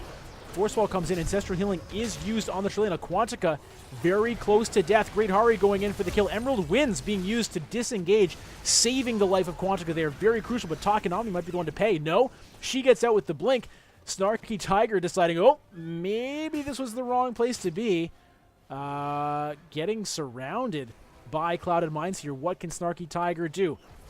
Michaelan, Giant Dwarf coming up to try to support Snarky Tiger, getting the sneaky moves around the backside, but Malthael dies, and Team Conflict might pay for coming up to support him. Looks like no, they will get away, but level 20 now has been achieved by Clouded Minds. Murden already picking up that Hardened Shield. Sonya going for Ignore Pain. Rewind onto Rhaegar. Far Flight Quiver basic attack range increase for Vala. So we can see a lot of defensive abilities being used to make the team fights even safer for Clouded Minds going forward with the Hardened Shield and the Ignore Pain, as well as that extra range for Vala. Stukov going for the Controlled Chaos, adding the charges to the Flailing Swipe. What a swing in this game. Clouded Minds doing it again. Early XP advantage achieved by that Brightwing. Coming up kind of for naught here in the end as Clouded Minds holds their own. Hitting level 20 first. Wiping out 3 forts in quick succession after not having killed any forts for the most part in this game. The dragon shall rest no Picking up mercenaries now. We've got a Merc camp already pushing top lane. Clouded Minds clearing out this bottom Merc while grabbing the siege camp. And over on the other side, unfortunately, Tigerfish had previously stolen the Bruiser camp there, so not available. Gonna just clear this out. Top lane, grab the top shrine for Team Conflict, who has also just hit level 20. Hunter's Blunderbuss, Storm Shield, Force Barrier, and ETC and Malthael still hanging on to their level 20 Storm Talents. Altars, Shrines rather, controlled 1-for-1 here. The Pie Maker says this game is some crazy back and forth, and I agree. This series has been like this for both games already. One crucial team fight could definitely decide this game at this point, folks. Blue team has destroyed. Quantica getting a stun onto Rhaegar, who gets polymorphed. The quick follow-up. Great Hari goes down super fast. That's the Rhaegar dead at the start of the fight. Quantica about to follow, though. 1-for-1 right now, but the support is gone for Clouded Minds. Can they keep the sustain up? Swing is still alive, trying to hold up his end of the bargain, but there's no tank for Team Conflict. Tigerfish getting pretty low, but Silence and the damage from Vala takes the Greymane out. That's 2 kills now. Clouded Minds pushing. They can feel the victory here. They're trying to get more, but they're gonna back out, getting 2 kills for 1. That started out great for Team Conflict, getting the pick onto Rhaegar and wiping him out. It seemed like that was just what they needed, but they were not able to keep it up as they lost a member themselves. ETC dying again too quickly, leaving them tankless. And Stukov was able to pick up the support slack for Clouded Minds. Team Conflict stealing control back from that bottom shrine is going to make sure that Swing is not going to be able to grab that Dragon Knight. He was ready for it. They were a couple of seconds away from pulling that off, but it did not quite happen. Both teams just down to their keeps and their cores. Looks like Clouded Minds is going to take control of this bottom shrine, and Team Conflict is not in position to contest the top one, so they're just going to have to try to poke them off this mid. Power Slide goes down onto the Great Hari. Face Melt. Snarky Tiger goes in, tries to get some damage. Force Wall activated as well to prevent the escape, but the rest of Clouded Minds are here. And ETC is dead. Again, 1 for 0. A lot of damage, though, going down onto Clouded Minds. That's 2 quick kills. Rhaegar, Muradin, both dead. It's a 3v4 currently. Tigerfish about to go down. 4v2 in the favor of Team Conflict. Swing about to go next. Nice Rain of Vengeance to protect, but no, Michaelan getting the kill. Is Trelena going to go next, or can she get back to the base? Force Wall stops her, but it looks like the team was not there to follow up. They're going to just keep that advantage. 4v1 right now on the map for Team Conflict. That is swinging things back in their favor at a very crucial moment. Snarky Tiger grabbed the bottom shrine. Miquelon grabbing the top shrine, and it looks like Takanami is ready to get back into that Dragon Knight. What can Team Conflict do to this? They want to push this to a Game 3. Conflict chose Dragonshire as their map, and they really want to prove that they had a reason for doing so. Miquelon getting huge damage onto Trelena there with that Curse Bullet. Cocktail getting some nice poke damage down even further. Those mid towers are out of ammo, but it looks like the focus is going to be bottom. Takanami and 3 other members of Team Conflict going to get this keep down very quickly. What can Clouded Minds do in response? They're still waiting for Stukov, who just now respawned. Keep destroyed. First keep of the game goes down. That is going to put a lot of pressure onto Clouded Minds here. Takanami taking the short way up to try to get this middle keep down. 4 members of Team Conflict rotated around the outside. Star Knight hopping over Snarky Tiger. Team Conflict's getting a little bit out of position right now, but it looks like they're okay with that, as Takanami getting another keep down with that Dragon Knight, who's now down to about 30%. Can they get any more? Great Hari tries to activate the flailing... Swing activated the swipe, but it didn't do anything to that dragon. Great Hari now getting pushed down, but still alive. Rain of Vengeance doesn't hit anybody. Quantica going in, and the Force Wall isolates Rhaegar, who dies again. 5v4 right now. That's going to be 60 seconds for the Great Hari, who's currently dead. 2 keeps down as well. The pressure is really on Clouded Minds right now. They need a seriously amazing defense to hang on to this game, but it looks like Team Conflict is going to back away, taking this opportunity to grab the mercenary camps to keep this pressure rolling. They do not want to throw the game being too ambitious trying to end it. Instead, they're going to just go around the horn, pick up some mercenary camps, keep the pressure on, and give the catapults time to start piling into Clouded Minds' base. 20 seconds still for Great Hari.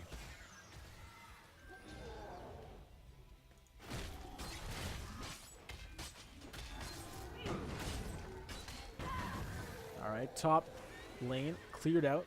That's going to keep the pressure off a little bit up there. But while that's happening, Siege Giants are pushing bottom along with the catapult, and they're going to be joined by a bruiser camp very shortly. All right, Great Hari is up. All members of both teams are alive. Heroics available for both teams. Malthael is going to have his in time for the next team fight, I am sure. Soon the shrines shall awaken here. Real Crafty Devil says, wow, this may be the first time I've seen a sub 25-minute game. It's not going to happen this time, my friend.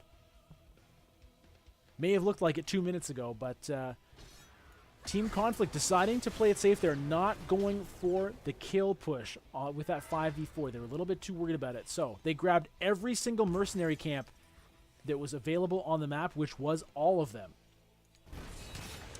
But Team Conflict pushing this bottom lane, staying as 5, clearing out the lane in the bottom, grabbing that bottom Dragon Shrine for the moment. So Team Conflict definitely has the edge here. Those 2 keeps being down is a big deal, because look at this. Minions and catapults already pushing down on that core. Now they're just going to get some shield damage right now, but the catapults are not going to be stopped. They can just sit there forever doing that. Other than those minions, I suppose. So Clouded Minds eventually is going to have to fall back to deal with that, and it looks like they will, giving Team Conflict the opportunity to grab bottom shrine, but they did not leave anyone to defend top. So Muradin is going to grab their, keep that out of the hands of Team Conflict, not allowing them to grab that Dragonite. Cloud of Mind's doing a pretty decent job on the defense right now. The core was dropped down to 79%, but that's far from fatal here. So, you know, this basically still comes down to a team fight. If Team Conflict can decisively win another team fight, the game ends in their favor. However, if Clouded Minds can do it, the game might just end in their favor as well. Looks like they're setting up a kind of a death bush here, baiting a little bit with Trelena. But most members have been revealed in the vision at this point. Tigerfish has stayed in that brush, swinging Great Hari, hanging out on the bottom. Looks like they were feigning a bottom lane.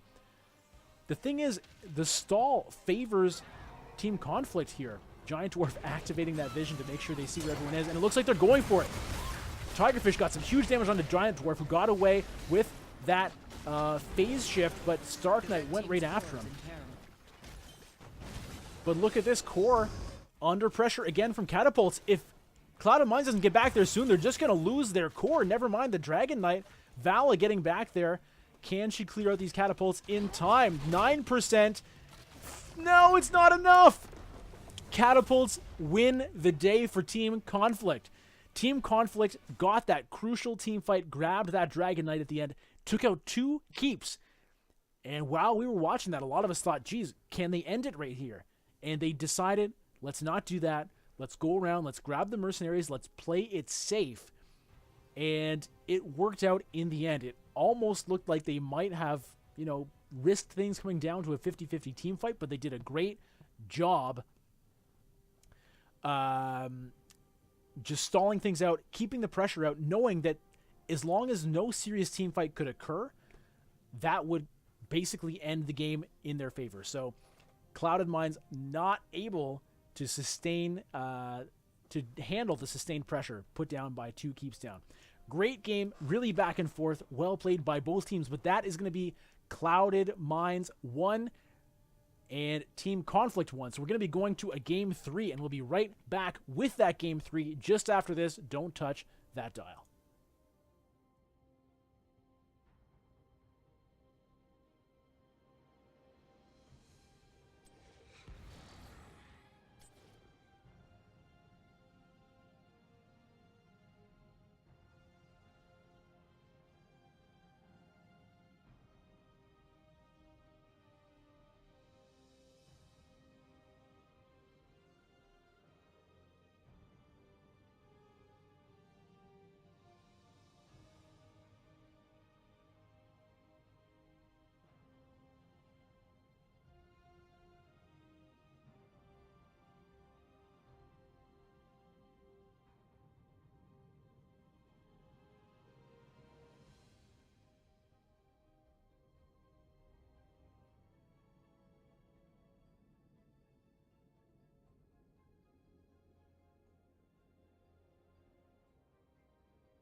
All right, welcome back to this dynamite tiebreaker series between Team Conflict and Clouded Minds.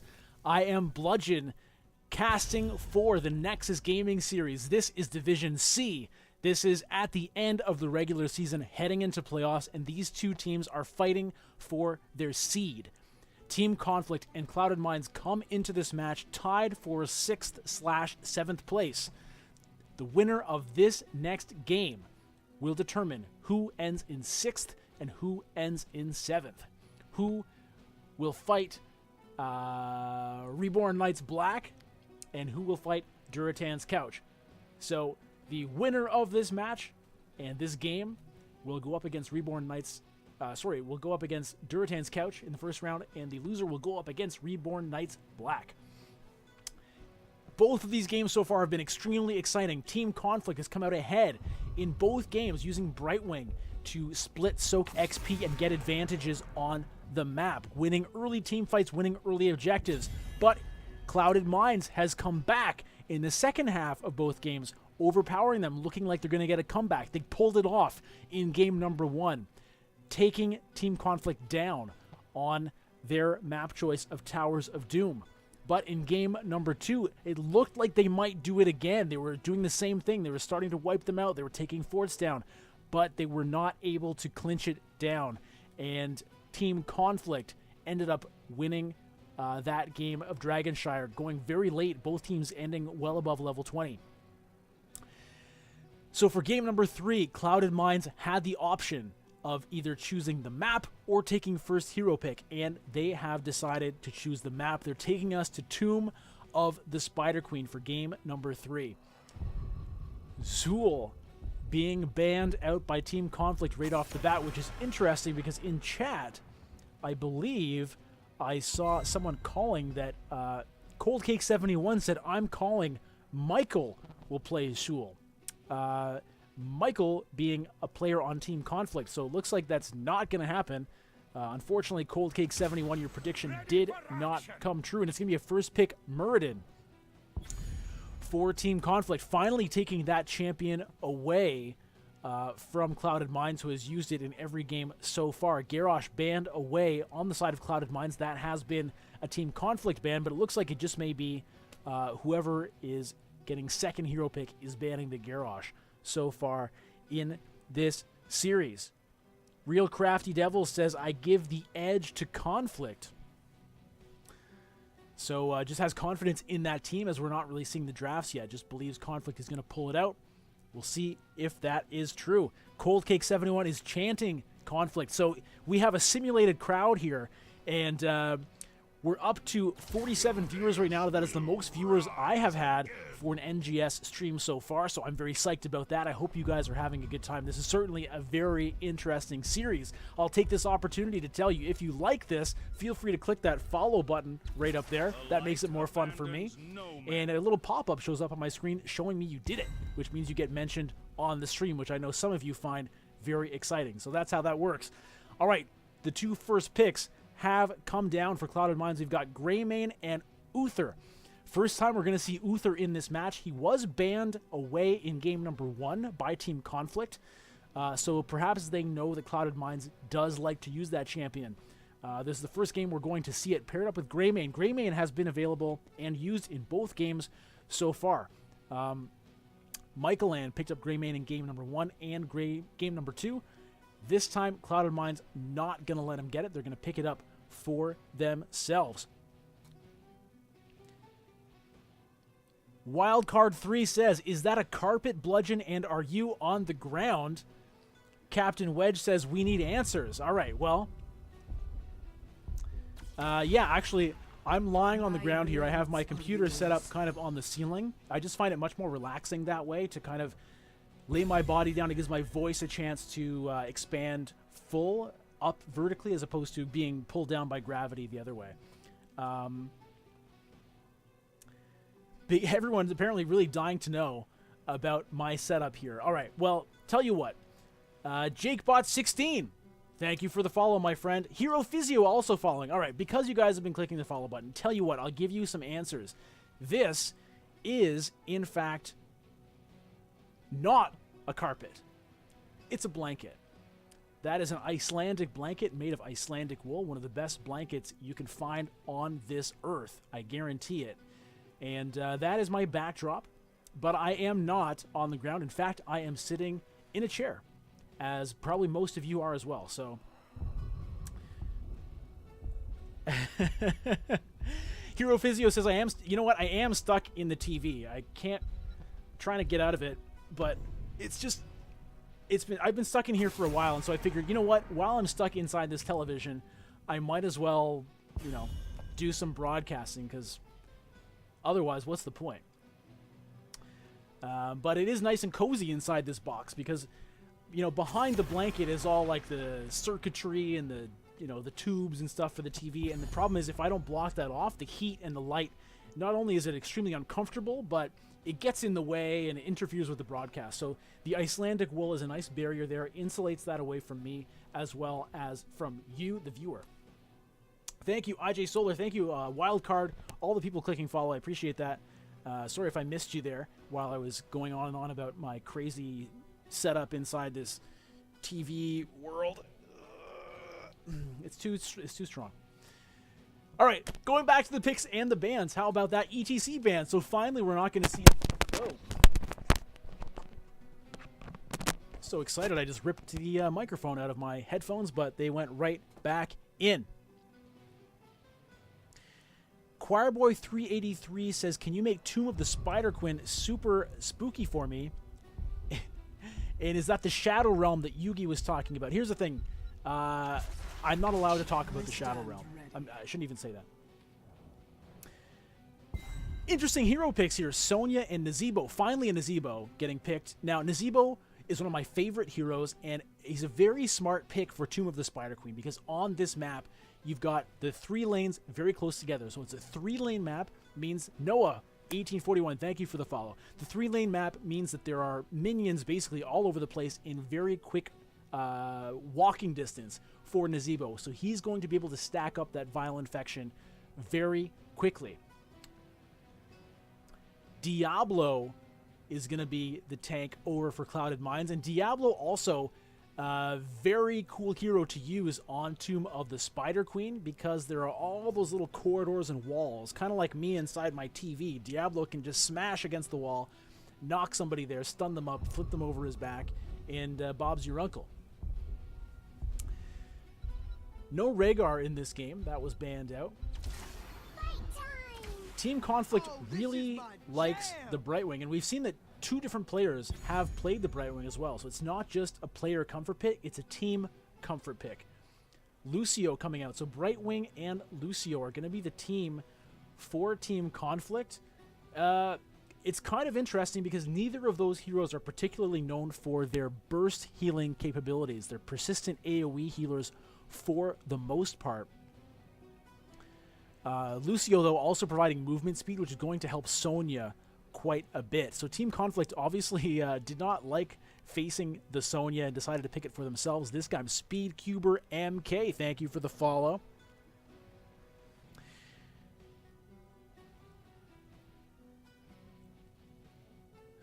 There's a lot of talk about this blanket. I'm telling you, man, if you can get a hold of an Iceland blanket, do it. They're not cheap, but they're fantastic. They're not very thick, but they're super, super warm.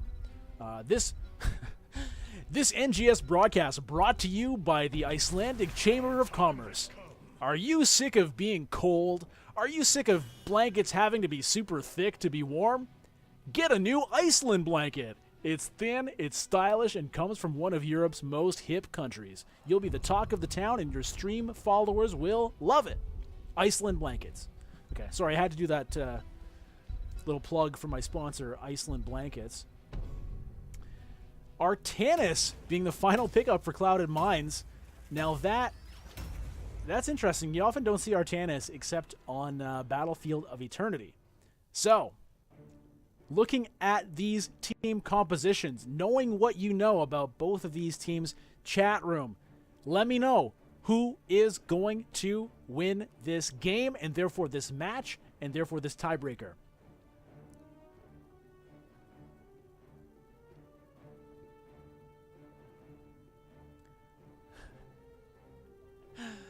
Wildcard wants to know if we can all huddle up under this blanket. No, it's not big enough for all of us. Like 2-3 people tops. Sorry about that.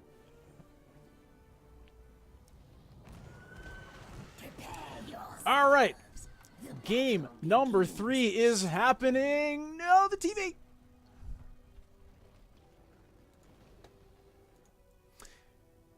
Team Conflict versus Clouded Minds. Team Conflict, we've got Takanami playing Lucio, or Lucio perhaps. Giant Dwarf on Nazebo. Quantica playing Muradin. Michaelan on the Brightwing. They're really flipping this Brightwing around between the players. And Snarky Tiger going to be playing Sonya. Over on the side of Clouded Minds, we've got the Great Hari playing Uther. Swing crawling around on Diablo. Trilena going to be playing Vala. And Tigerfish on Greymane. The Goram thing. Oh, the Garam thing. Thanks for the follow. Hi, Bertus. Thank you for the follow as well. Did I cover everybody over here? I think I did. Star Knight on Artanis. Let's not forget about Star Knight. This game is happening. We've got people piled into the mid lane. It's a 4v3 in the mid. We've got Greymane up top by himself. Artanis and Sonya currently sitting in the bottom lane.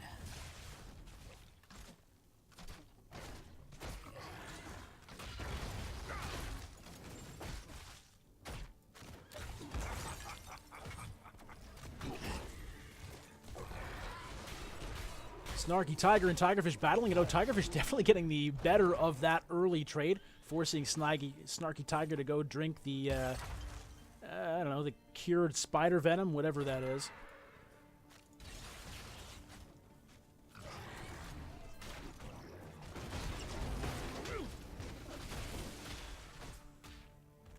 Both teams just kind of running around between the lanes at the moment. Nazebo already up to 21 stacks on the Vial Infection. Like I said, that's going to be happening very quickly in this game, especially if the team helps him out with that. Star Knight going a bit forward, gets polymorphed for his trouble. And Tigerfish and Snarky Tiger just pretty even trade so far in the bottom there. 6 gems to 6.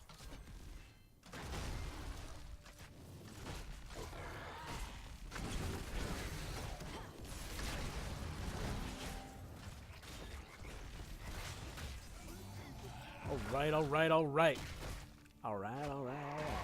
We got zombies activated there.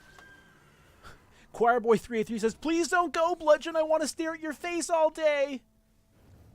But Jay Solar says, no, this is fine. More blanket. I'm not sure how that works. Quantica getting pushed down and pushed out of the teamfight. Swing sitting in the middle of a ring of zombies, but does not matter there.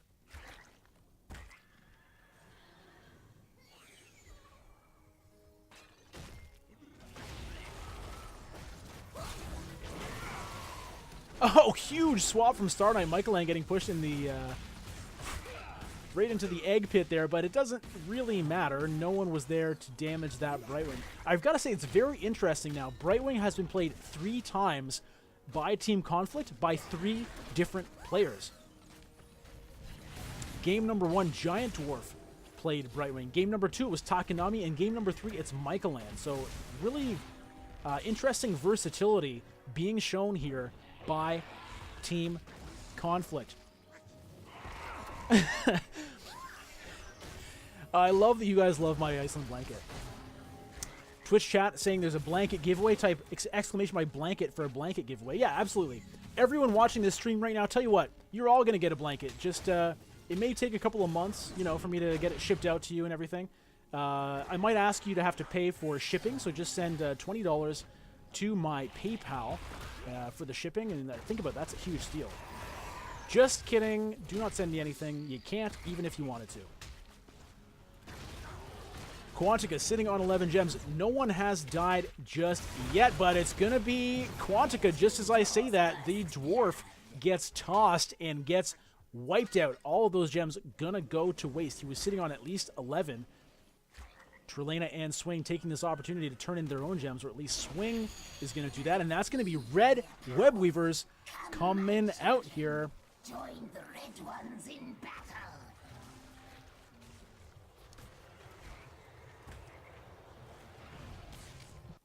My web weavers shall weave a web of death upon the blue team.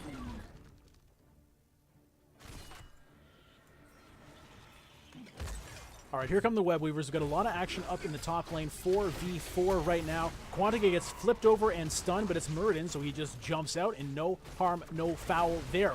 Web Weaver pushing in the structures in this top lane. It looks like Team Conflict not really able to put up much of a defense as Quantica gets pushed out by the persistent DPS coming out of Clouded Minds, who are currently a level ahead. By the way, Brightwing just solo dealing with this mid push. Michaelan doing that. Snarky Tiger down low, sitting on 21 gems, definitely does not want to get killed down there. Top fort has been taken down by Clouded Minds, so Game 3 so far going to be an inversion of the previous two, where Clouded Minds is actually going to come out ahead in the early game. We'll see if they can keep it up, or if Team Conflict can flip things around. Now, just looking at the team comp, they would be the team with the late game advantage, just because of that Nazebo already sitting on 69 stacks of the Voodoo Ritual. Going for the Hopping Toads build, they've got Pandemic and Toads of Hugeness. Captain Wedge asks for the talents, and the talents are there. All right, we see people asking for this blanket a lot, so you know what? Let's bring it back. Iceland blanket action here for you. How about that? Now, it's kind of in the way, so I'm not going to show it for too long, but I'm just going to give you a little taste, because I know you guys are crazy for this Iceland blanket. Who wouldn't be? Buy yours today.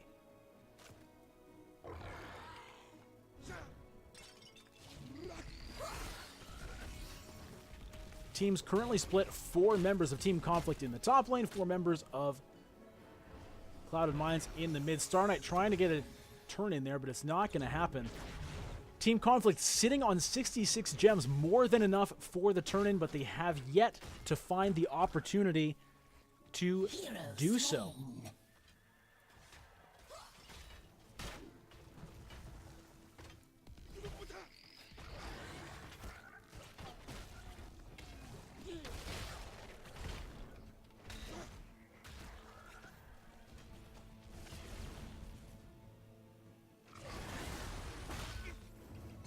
I see Speedcuber asking me to show stacks.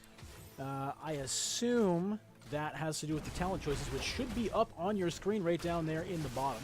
So I'm going to chalk that up to the delay, making things a little bit confusing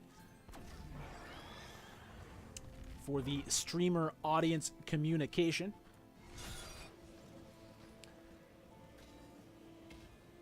All right, Swing and Starnet are going to get their turn-ins, so they're almost towards a second turn-in already. And it, by the way, level 10, not just level 10, but 11 has been picked up by Clouded Minds. Talents are Divine Shield, Suppression Pulse, Apocalypse, Go for the Throat, and Reign of Vengeance. Level 10 going to be coming up very soon, though, for Team Conflict.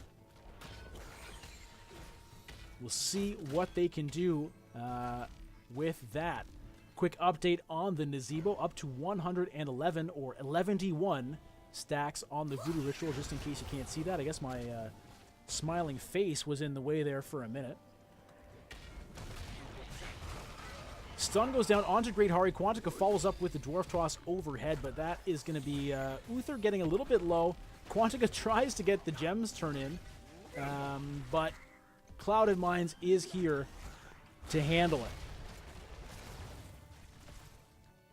Quantica not able to get those turn-ins.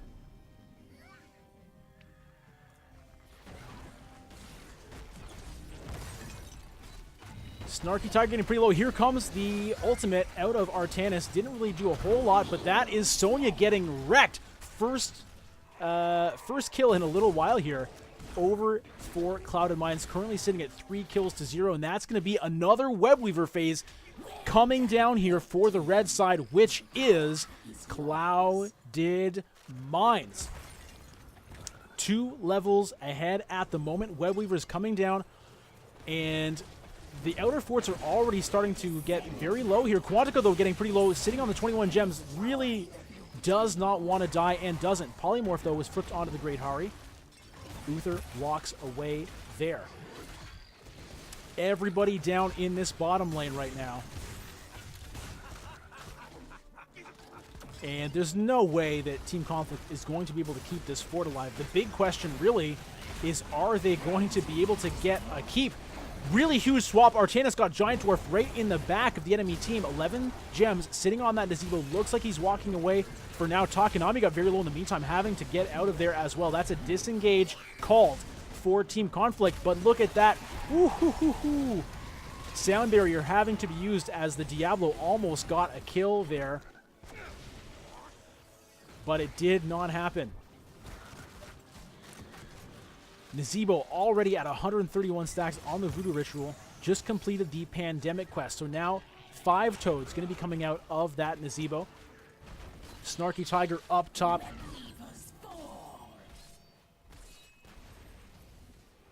Clearing out the Web Weavers, and all of the Web Weavers have finally gone down. But Team Conflict is now only down to their keeps. Meanwhile, check out the structures for Clouded Mines. They still have all of their forts up, even most of their towers and walls up as well. In fact, all of them are. So Conflict having a really hard time getting anything to materialize in this game. Now they've managed to turn in 20 gems. They're still sitting on tons, ready for a turn in anytime they can actually make it happen. But so far, they've just been pushed way back into their base. Quantica sitting on 24 gems. Giant Dwarf sitting on 11. These guys have to be very careful. Star Knight goes for the swap onto Quantica. Does not land. Mercenaries pushing in the mid lane. All 5 members of Clouded Mines are here. Team Conflict going for that Brightwing spit push again. Trying to get, trying to catch up with the XP as they are behind. But Michaelan with 18 gems cannot stay there out in front and backs away just in time.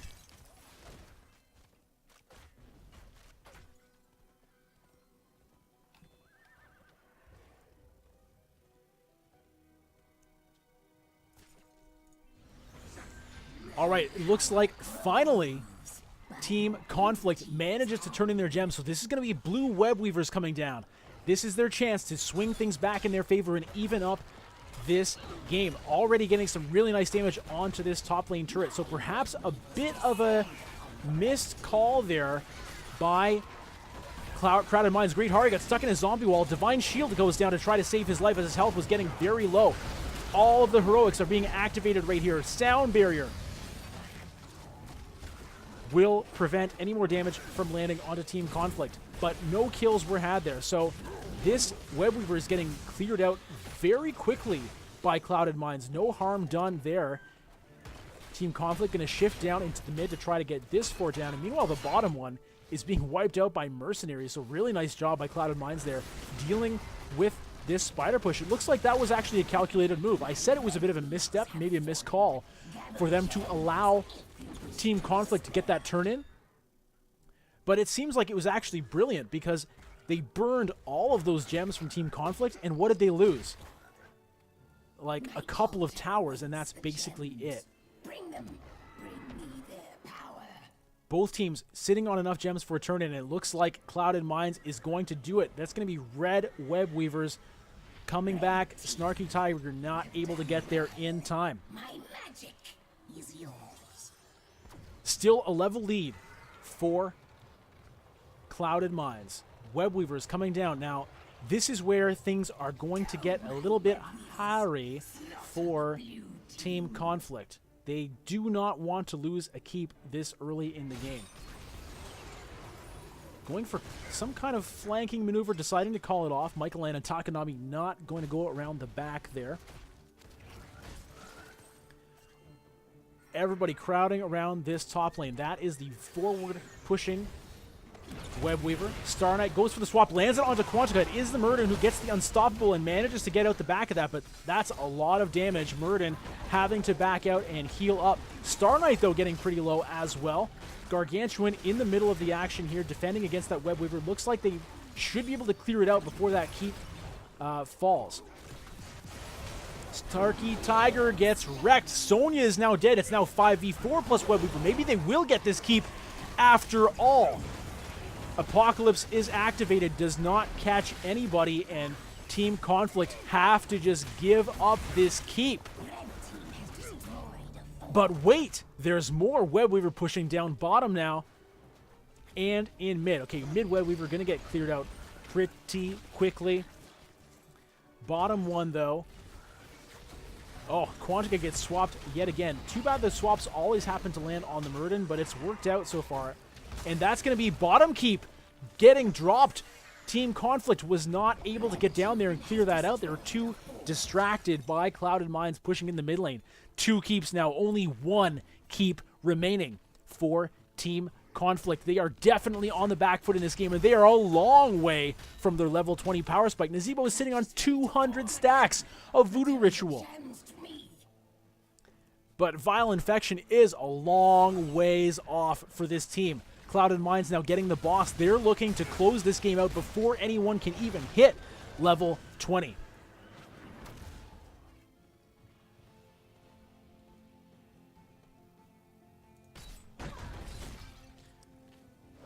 Team Conflict getting pretty far forward, and Takanami gets swapped into the back. That Lucio is not long for that world. Gems dropped as well. 5v4 plus the boss going in for the core. This could be the final push in this match. This could be the push that secures Clouded Minds the 6th seed going into playoffs, and they are going for it. The shield on the core is already dropping. Gargantuan has been activated. All heroics are down for Team Conflict, desperately trying to put on a defense, but Muradin goes down. Michaelan about to die as well. The core about to follow next. They're going to get a kill onto Artanis. No, they are not. The core is dropped. That is going to be the series going over to Clouded Minds, 2-1. Every game so far, the victory has gone to the team who selected the map. When given the choice, teams chose their map. They knew which map they could win on, and they did it perfectly. So, unfortunately for Team Conflict, that Nazeebo was so ready for level 20. The stacks were coming in fast and furious. They got so many stacks. He was sitting at like 210 or 220 or something by the end of that game. But when you're level 15, it doesn't really do all that much. Sure, he had extra health and mana, but he did not have the extra DPS. And Clouded Minds able to just run them over in the fastest game of the series, cleaning things up 2-1. So, that means going into the playoffs, Clouded Minds is going to take on Duratan's Moisturized Couch. Now, I was going to send a blanket over to cover that couch, but since it's been kind of like gucked up, I just don't think it's a good idea. The blanket will soak in all the moisturization. Nobody wants that. Team Conflict is going to finish the season in 7th place, which means they'll be taking on Reborn Knights Black in the first round of playoffs. Wow, what an amazing series. What an exciting match. Every game could have gone either way. Every game was really exciting to watch. Thank you so much for everyone who tuned in, who followed, who commented. Twitch chat was hilarious today. So good job, everybody, for that. And with that, well, let me see if I can get an interview with Clouded Minds. Hold on a second.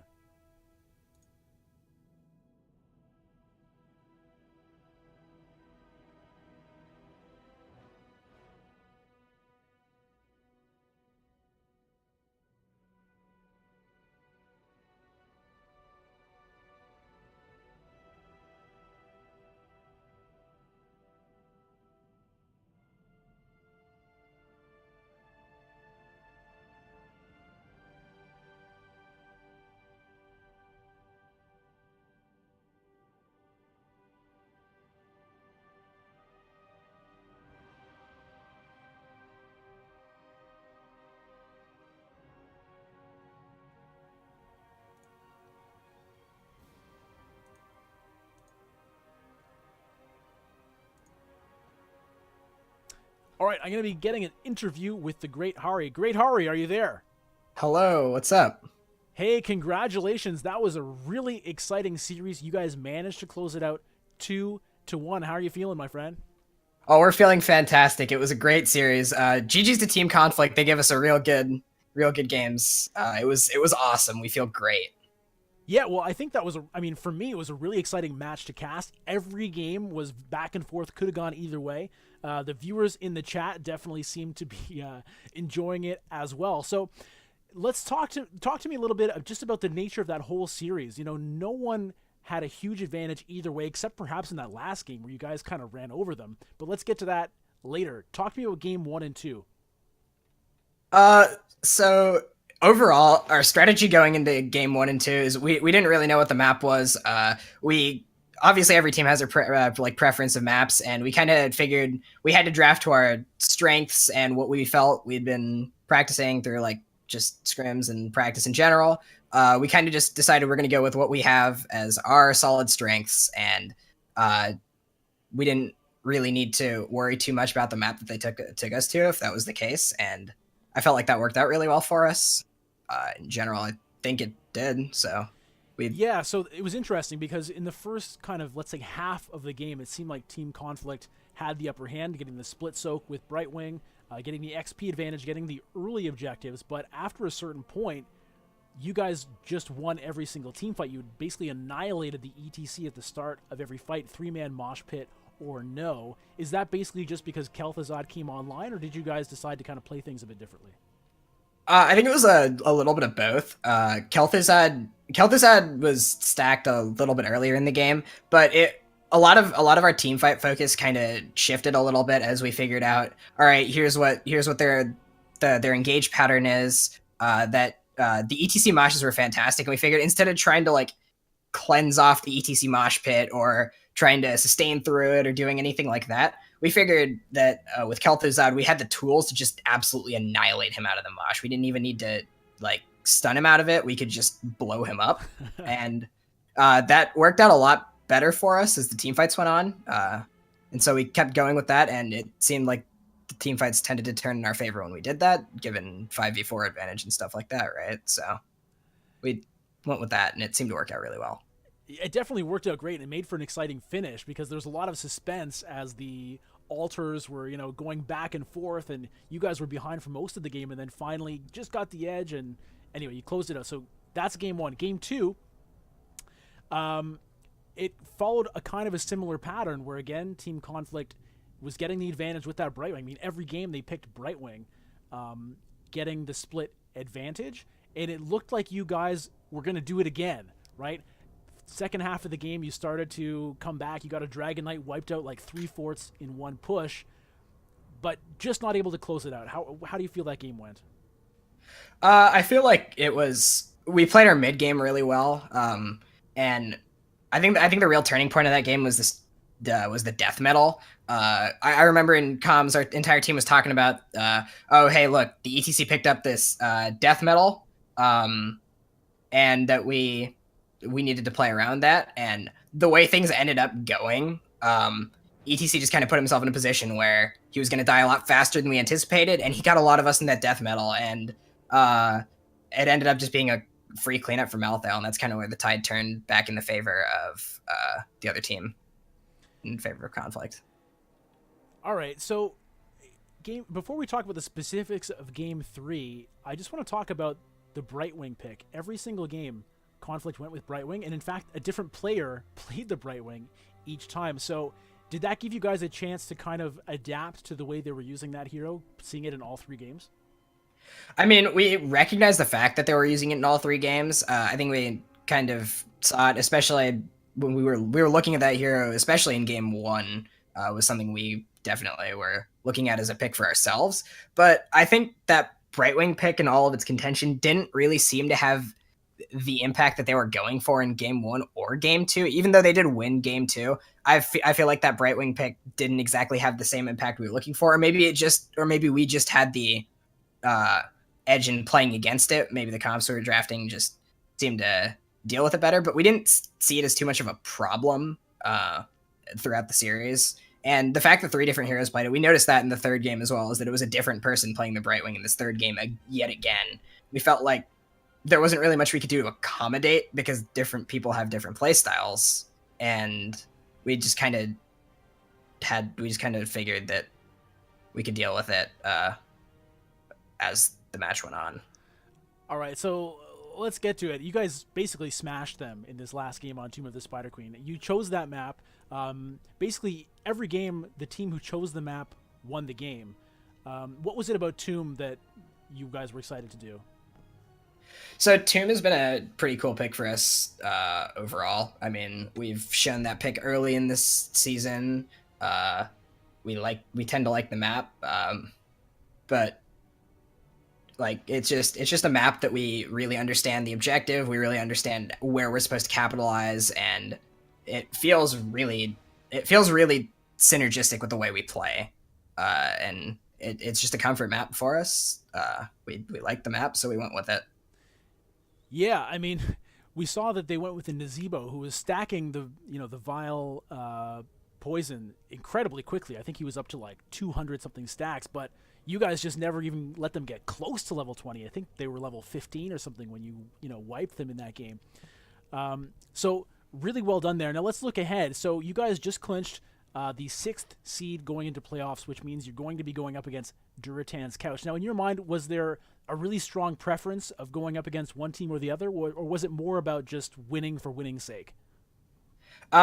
At the end of the day, we're not like about throwing games so that we can get a different seed in the playoffs or wanted to go against one team or the other. At the end of the day, we want to work on our game as best as we can. There's a lot of other really strong teams in this division. I don't think it matters who we end up going against as the playoffs continue. I think we're really happy we did well, and we're looking to carry that momentum with us through the rest of the playoffs. All right. Well, thank you very much for the interview. And again, congratulations on a fantastic series. We'll see you in the playoffs. So with that, we're going to end the broadcast. That was the great Hari from the victorious Clouded Minds. I have been Bludgeon. Thanks to everyone for watching, and we'll see you next time on the Nexus Gaming Series. Good night.